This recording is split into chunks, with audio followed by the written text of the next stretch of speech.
पुणे जिल्हा शिक्षण मंडळाच्या बाबूरावजी घोलप महाविद्यालयातील फॅशन टेक्नॉलॉजी विभागाच्या विद्यार्थ्यांनी तयार केलेल्या वस्त्र आणि डिझाईनचा भव्य फॅशन शो सृजन द क्रिएटिव्ह विंग्स 2024-25 मोठ्या उत्साहात पार पडला आहे।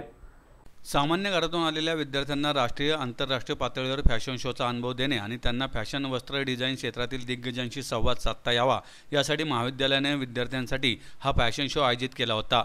यंदाचा फॅशन शो हा खादी आणि ज्यूट या भोवती गुंफण्यात आलेला होता।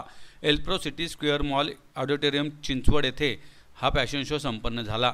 या शो प्रसंगी सावित्रीबाई फुले पुणे विद्यापीठाचे प्रकुलगुरू पराग काळकर, विद्यापीठाच्या कुलसचिव ज्योती भाकरे, सावित्रीबाई फुले पुणे विद्यापीठाचे परीक्षा नियंत्रक प्रभाकर देसाई, सावित्रीबाई फुले पुणे विद्यापीठाचे आदिसभा सदस्य, पुणे जिल्हा शिक्षण मंडळाचे मानद सचिव ॲडव्होकेट संदीप कदम, प्राचार्य डॉक्टर संगीता व्ही जगताप, विभाग प्रमुख प्राध्यापक प्रीती सदाशिव जोशी, ज्युरी दीपाली जोशी, पूजा वाघ, प्राजक्ता साळवे, सावित्रीबाई फुले पुणे विद्यापीठ व्यवस्थापन परिषद सदस्य Bhagyashree Manthalkar, doctor Nitin Ghorpade, doctor Devidas Waydande, doctor D B. Pawar, Sandeep Palve आदी उपस्थित होते। या फॅशन शोच्या यशस्वीतेसाठी फॅशन टेक्नॉलॉजी विभागाच्या विद्यार्थ्यांच्या मदतीसाठी आणि मार्गदर्शनासाठी फॅशन टेक्नॉलॉजीच्या विभाग प्रमुख प्राध्यापक प्रीती सदाशिव जोशी, वीणा कारंडे, फातेमा सय्यद, अंजली बोंद्रे, ऋतुजा पाटसकर यांचे सहकार्य लाभले।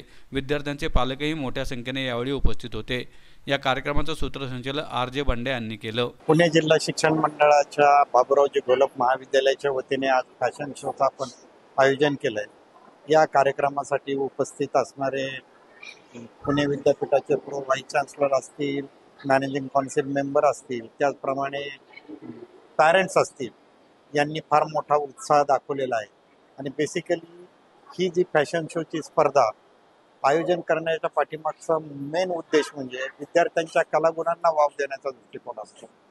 फॅशन शो म्हटल्यानंतर मुलांच्या मध्ये नवीन क्रिएटिव्हिटी असते आणि या क्रिएटिव्हिटीच्या माध्यमातून विद्यार्थी नवीन नवीन पोशाख, फॅशनचे विविध प्रकारचे परफॉर्मन्स आणि क्रिएटिव्हिटी दाखवतात आणि त्याच्यामध्ये सुद्धा करिअर करू शकतात।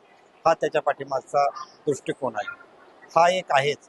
त्याचप्रमाणे आजचा दिवस हा संस्थेच्या आणि विद्यार्थ्यांच्या दृष्टीने फार महत्त्वाचा आहे। याचं कारण आज महाराष्ट्र शासनाकडून जो सर्वोच्च क्रीडा क्षेत्रामध्ये जो पुरस्कार मिळतो तो आज आमच्या संस्थेच्या विद्यार्थ्याला शिवछत्रपती पुरस्कार, पुणे विद्यापीठाच्या माध्यमातून क्रीडा क्षेत्रामध्ये जे सर्वोच्च पुरस्कार असतात, खाशाबा जाधव हे सुद्धा आज पुरस्कार मिळालेले आहेत। आणि त्याच दिवशी आज आपण फॅशन शो घेतोय आणि विद्यार्थ्यांना एक नवीन मोटिवेशन देऊन त्यांच्यामध्ये जे करिअर करण्यासाठी प्रयत्न करतात। माझं नाव संगीता जगताप, मी ह्या महाविद्यालयामध्ये बाबूरावजी घोलप महाविद्यालयामध्ये सध्या प्रभारी प्राचार्य म्हणून काम करते आहे। आमच्या कॉलेजमधल्या फॅशन डिपार्टमेंट, फॅशन टेक्नॉलॉजी डिपार्टमेंटनी हा जो शो आयोजित केलाय ह्याच्यातलं वैशिष्ट्य असं आहे की आज आम्ही ज्यूट आणि खादीचे आम्ही गारमेंट्स बनवलेले आहेत। म्हणजे जिथे आजकाल मुलं फॅशन फॅड असतं ज्याच्यामध्ये महिना 2 महिने कपडे वापरतात आणि नंतर नवीन काय ट्रेंड आला की ते नव्याने करतात, तर तिथे आमच्या मुलांनी खादी आणि ज्यूट असे प्रकार, नॅचरल सस्टेनेबिलिटी करून असे प्रकार वापरून त्याला मॉडर्न ट्विस्ट दिलाय आणि इतके सुंदर गारमेंट्स बनवलेले आहेत। आणि ह्याच्यामध्ये आम्ही मुलांना जे आज बोलवलेलं आहे तिथे वेगवेगळ्या इंडस्ट्रीची लोक आहेत, ज्युरीज आहेत, वेगवेगळ्या क्षेत्रातील मान्यवर उपस्थित आहेत। तर ह्या मुलांचा त्यांच्याशी कनेक्ट होतो आणि मुलांना त्याच्यामुळे एक वेगळा स्टेज मिळतो। आमची मुलं खूप सर्वसामान्य घरातून आलेली असतात, त्यांना ज्या पद्धतीने आमच्या संस्थेच्या तर्फेच्या पॉलिसीप्रमाणे काही फी खूप घेत नाही, पण त्या मानाने त्यांना आम्ही जो स्टेज उपलब्ध करून देतो तो खूप इनक्रेडिबल आहे आणि मुलांना त्याचा खूप फायदा होतो। Sadashiv Joshi, head of the department of fashion technology, PDA Pune जिल्हा शिक्षण मंडळ हे जे आहे ह्या संस्थेचं बाबूरावजी घोलप कॉलेज हे कॉलेज जे आहे त्यातलं हे फॅशन टेक्नॉलॉजी डिपार्टमेंट। आमच्या कॉलेजमध्ये 5 BVOC कोर्सेस चालतात, ज्याच्यामध्ये fashion technology, software development, travel and tourism, त्याच्यानंतर ब्युटी मॅनेजमेंट आणि रिटेल मॅनेजमेंट, तर हे वेगवेगळे कोर्सेस आमच्याकडे आहेत। सो ह्या कोर्सेसमधला फॅशन टेक्नॉलॉजी हा जो डिपार्टमेंट आहे हा 2014-15 पासून आपल्या इथे सुरू झालेला आहे आणि 2019-20 मध्ये आपल्याकडे मास्टर्स ह्याच्यामध्ये सुरू झालेला आहे। सो आजचा जो फॅशन शो आहे हा मेनली ग्रॅज्युएशन फॅशन शो म्हणून म्हटला जातो।